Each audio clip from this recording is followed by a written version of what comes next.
En el video de hoy tengo dos historias para ayudarnos a ilustrar el tema que quiero compartirles. Y además tengo el primer invitado que nos va a ayudar a dar luz en este tema que es hermoso, pero a la vez es un poco complejo. ¡Ay, qué interesante, March! Cuéntamelo todo. La primera historia ocurre hace algunos años cuando algunos ministerios de iglesias hicieron la convocatoria para reunirnos en la Plaza de Bolívar en Bogotá para orar por nuestra nación, lo cual es muy importante hacer y que Dios nos pide que hagamos. Y en aquella tarima habían pastores y predicadores que oraban avivadamente. Declaramos que se acaba la corrupción en Colombia. Declaramos que se acaba la guerra y la violencia en nuestra nación. Anulamos toda nube socialista que se quiera poner sobre Colombia. Y así por el estilo eran las oraciones que se escuchaban ese día. Pero por más que declaramos, anulamos, machacamos, congelamos y hicimos y deshicimos, pues nada pasó. No ocurrió ningún cambio. La corrupción continúa, aún tenemos guerra y violencia en algunas zonas de nuestro país y llegó al poder un presidente con ideas socialistas. Y entonces, ¿qué pasó? ¿Para qué oramos entonces? La segunda historia ocurre en 2017 cuando a través de un ministerio de evangelismo al que pertenecía apareció la oportunidad de viajar a la escuela de misiones en Alemania que ya he mencionado en otros videos.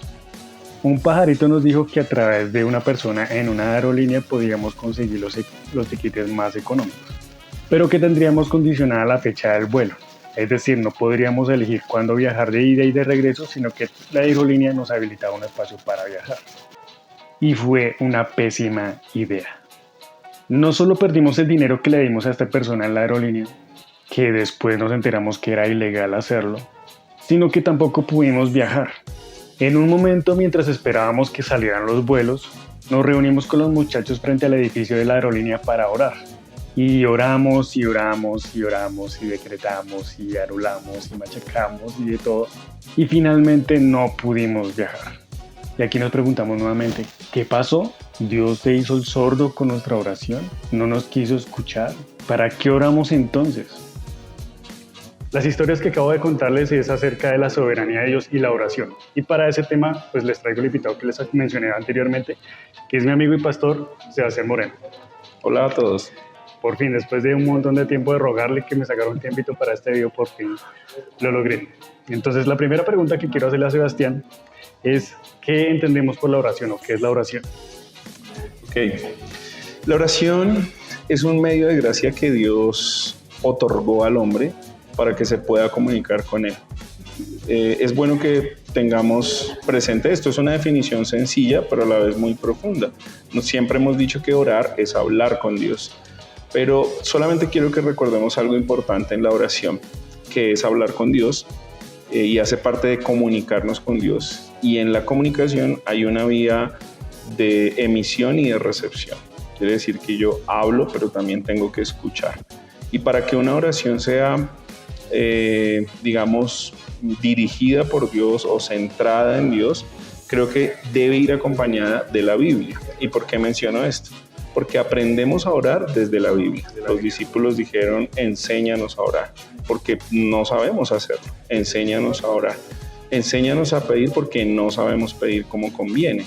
Entonces la Biblia va a jugar un rol importante en la oración y es que no solamente expresamos a Dios nuestras dudas, ruegos, peticiones, sino que también lo escuchamos a través de la Biblia y conocemos su voluntad expresa para el hombre a través de la Biblia. Entonces, en conclusión, la oración es un medio de gracia en el cual podemos hablar a Dios, pero también escuchar a Dios a través de su palabra. Oye, despacio, cerebrito. De acuerdo. Y la segunda pregunta, pues porque el tema de soberanía de Dios también, queremos saber qué podemos entender nosotros como la soberanía de Dios. Muy bien, la soberanía está dentro de un aspecto que se conoce como los atributos de Dios. Es una forma como Dios decidió revelarse en la Biblia también para que le conozcamos. Entonces la soberanía de Dios, que es un atributo de Dios, tiene que ver con su gobierno.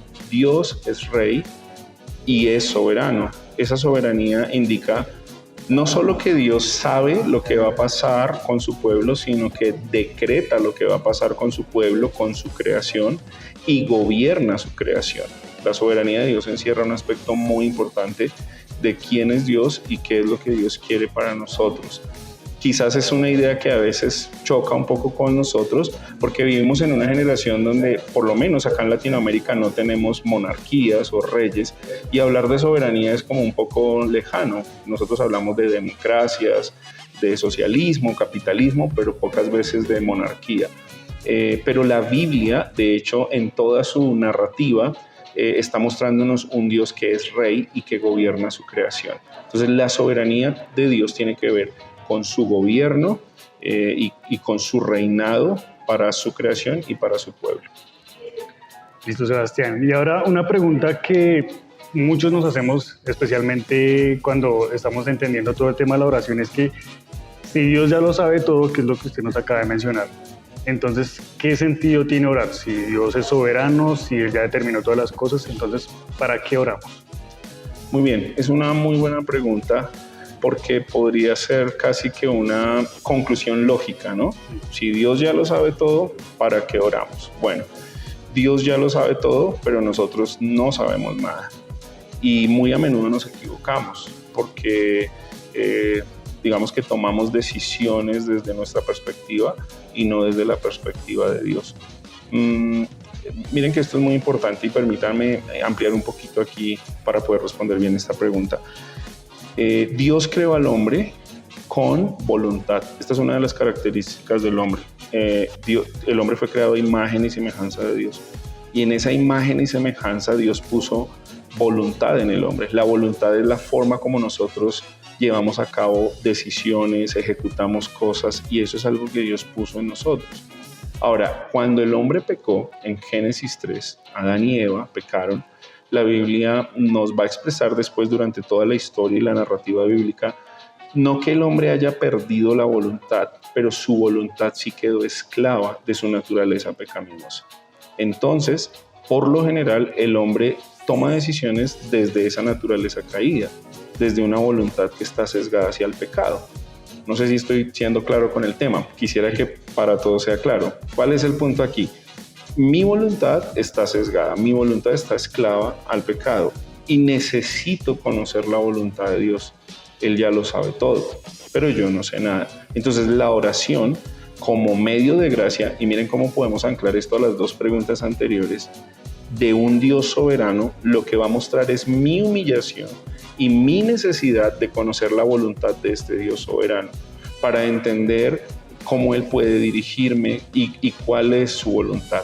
Un error que muy a menudo cometemos los cristianos, y creo que muchas personas hasta de otras religiones, es orar queriendo imponer su voluntad a la de Dios, doblegando la voluntad de Dios como si esto pudiese hacerse. De hecho, muchas veces venimos delante de Dios como con cartas de Navidad de un niño a Papá Noel. Y como que, recuerdan la historia de la lámpara de Aladino, como que frotamos la lámpara, sale el genio, pedimos 3 deseos y tienen que ser concedidos. Así no funciona la oración. Entonces, concluyendo un poco aquí el tema, la oración no es para que Dios cumpla mis deseos, la oración no es para que Dios haga mi voluntad, ni Dios esté a merced de mi voluntad, sino que la oración es un medio de gracia en el cual yo me humillo delante de Dios, reconociendo que Él es soberano, que yo le necesito y que necesito conocer su voluntad. Digamos que algo que nos ayudaría podría ser en la oración. En vez de decir, Señor, estos son mis planes y quiero que tú los concedas, podríamos decir, Señor, ¿cuáles son tus planes y cómo yo puedo obedecerlos? ¿Cómo yo puedo ser parte de tus planes? Me creaste con un propósito, quiero entender ese propósito. Y creo que ahí la oración entonces juega un rol muy importante. Cobra mucho sentido la oración. Es más, miren, recuerden, Jesús oró al Padre pidiendo que no se hiciera su voluntad, como humano oró, sino que se hiciera la voluntad del Padre. Ahora, si esto lo hizo Jesús, que es el Rey del universo, cuánto más nosotros necesitamos orar y encontrar sentido en la oración para que Dios nos muestre su voluntad una vez más a través de la Biblia, a través de su palabra, y nosotros podamos someternos a esa voluntad. ¿No entendido? Sí. Listo, Sebastián. Ahora que estamos hablando de la oración, y que una de las cosas que mencioné en los ejemplos antes de esta conversación es que muchos hermanos hablaban acerca de declarar, decretar. O sea, su oración era eso: yo declaro, yo decreto que se hace esto, que se hace lo otro. ¿Podemos hacerlo? ¿Es bíblico hacerlo? Bueno, yo creo que hay que definir un poco el tema de qué es bíblico, porque a veces creemos que es bíblico porque algunas cosas aparecen en la Biblia. Y recordemos que muchas cosas aparecen en la Biblia para contarnos una historia, aún hasta para decirnos qué no deberíamos hacer, pero no necesariamente para que tomemos estos modelos. Ahora bien, en la Biblia no hay un modelo explícito de anular, decretar o confesar. No lo hay. Las oraciones sí son expresadas con emoción, con llanto, con gozo, bueno, con anhelos profundos, pero no tanto como con un tema de anular, decretar. Solamente quisiera mencionar, unas cosas para ver cómo se conecta con las otras preguntas también, porque el término de anular y decretar tiene que ver con monarquías y con gobiernos, con reyes soberanos. Los que emitían decretos en la antigüedad eran los reyes. No sé si ustedes recuerdan, por ejemplo, la historia bíblica cuando el rey Darío hizo un decreto para que el que no se arrodillara ante su imagen fuera echado al foso de los leones, ¿sí? ¿Lo recuerdan? Y cuando no cumplió esto Daniel, él fue acusado y fue, culpable por no cumplir el decreto de este rey. Entonces, miren esta historia tan interesante. El que decreta es el rey. Quiere decir que un creyente no tendría nada que decretar. O sea, si hay alguien que decreta algo, es Dios. Y deberíamos conocer sus decretos. Sus decretos están expresados en la Biblia. Las Escrituras. O sea que no es correcto que un creyente decrete. Que anule, menos, porque anular también es un término jurídico. Es como anular. Donde recuerdo ahora que hay una expresión de anular es en Colosenses, donde dice que Cristo en la cruz al morir anuló el acta de los decretos que estaba contra nosotros. Pero fíjese una vez más, ¿quién hizo esto? Cristo. Nosotros no somos quien para anular y decretar. Se vuelve a veces una muletilla y nosotros orando muchas veces oramos y decretamos, anulamos, pero esto no es algo que se nos enseña en la Biblia. Ahora, confesar. Confesar sí creo que debemos confesar. La pregunta sería, ¿qué debemos confesar? Y según la Biblia, lo que tenemos que confesar en la oración es nuestro pecado. Pero confesar, miren que también la iglesia ha sido bombardeada por un movimiento positivista, quizás muy oriental, donde confesar es como confiesa que esto va a pasar. Entonces yo todos los días podría decir, voy a tener un carro nuevo, confesarlo, y al otro día seguir andando en bicicleta. Entonces no funciona. Y así no funciona la oración. Confesar pecados, sí, pero confesar positivamente algo para lograrlo no es lo que la Biblia nos enseña. Creo que la forma que Dios usa es cree en el Señor, trabaja juiciosamente, sé laborioso y quizás Dios te pueda dar un carro nuevo. Ahora, mientras haces eso, ora para que Dios te conceda eso, pero no es como una fórmula mágica. Así que con la oración tenemos muchos aspectos, creo que mucho de qué aprender. Y bueno, no sé, quizás para concluir, si es que concluimos, es Mateo 6, que habla sobre la oración del Señor. Y en esta oración que el Señor nos enseñó y nos las dejó como modelo, dice que se haga su voluntad, no la nuestra. Y recuerdan esto: Padre que estás en los cielos, ¿cierto? Santificado sea tu nombre, hágase tu voluntad en el cielo como en la tierra. Necesitamos conocer la voluntad del Señor, hacer su voluntad y ser como esos siervos humildes que le buscamos en oración para que Él siempre nos dirija y nos asista con su gracia para hacer su voluntad. Sí, precisamente eso era lo que podríamos ver de la oración que se hacía así fervientemente. Entonces, si anhelo, cancelo, machuco, congelo la corrupción, ya Dios tiene que hacerlo. Casi que pareciera como un imperativo para Dios. Ya lo cancelé, ya lo dije, Dios tiene que obedecerme. Yo lo podría pensar de esa manera. O sea, si yo lo digo, porque en teoría las palabras tienen poder en ese sentido. Si yo lo cancelo, Dios tiene que hacerlo. Y es un pensamiento ya muy humanista. Ya sí. El hombre está por encima de Dios simplemente porque ya lo declaré y lo decreté. Y algo más ahí, Sergio, y es que lo que me he dado cuenta es que entonces cancelo, anulo, tal, y cuando no funciona, Entonces sencillamente le puedo decir a la gente, por ejemplo, yo como líder podría decirle, es que le faltó fe. O sea, no es porque oré mal o no era la voluntad de Dios, sino que culpo al otro por falta de fe. Y caemos como en un círculo vicioso. Ahora, mi idea con esto, Sergio, y estas respuestas no es señalar personas o creer que yo oro mejor que otros, sino más bien veamos la Biblia, porque sí hay un modelo para aprender a orar en la Biblia, y oremos conforme. Romanos dice que nosotros debemos confiar en que se nos ha dado el Espíritu y que Él intercede por nosotros y nos ayuda en medio de nuestra debilidad, porque no sabemos orar, no sabemos pedir como conviene. De alguna manera, en este texto la idea es como que nosotros balbuceamos en la oración, pero el Espíritu traduce eso a una oración que el Padre puede recibir. Gracias a Dios por eso. Gracias a Dios por eso.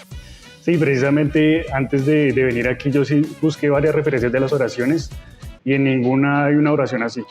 Todas son, incluso las de Pablo y las de Pedro que vemos en el Nuevo Testamento, todas son las oraciones sumisas, humilladas y buscando la voluntad de Dios y la adoración a Dios. No solamente humillarme a mí mismo, sino buscando la adoración a Dios, la glorificación a Dios y la sumisión a Dios. Que toda oración sea sujetada a Dios. Totalmente de acuerdo.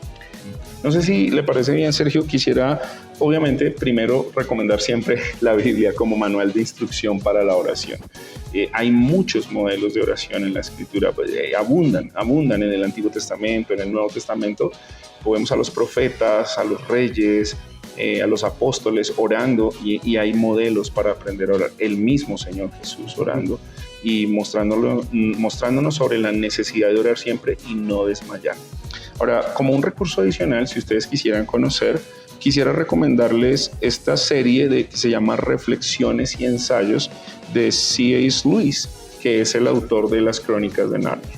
Él fue literato inglés, escribe profundo, a veces un poco filosófico, pero este ensayo es una recopilación de preguntas que Lewis empezó a hacer sobre el tema de por qué orar.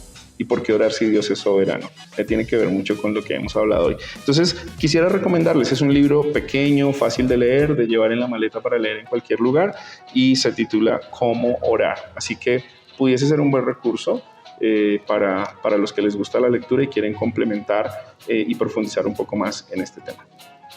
Listo, Sebastián, muchas gracias. Añadir al carrito el libro y bueno, escriban ahí en los comentarios qué otras preguntas le hubieran hecho ustedes al pastor Sebastián acerca de este tema.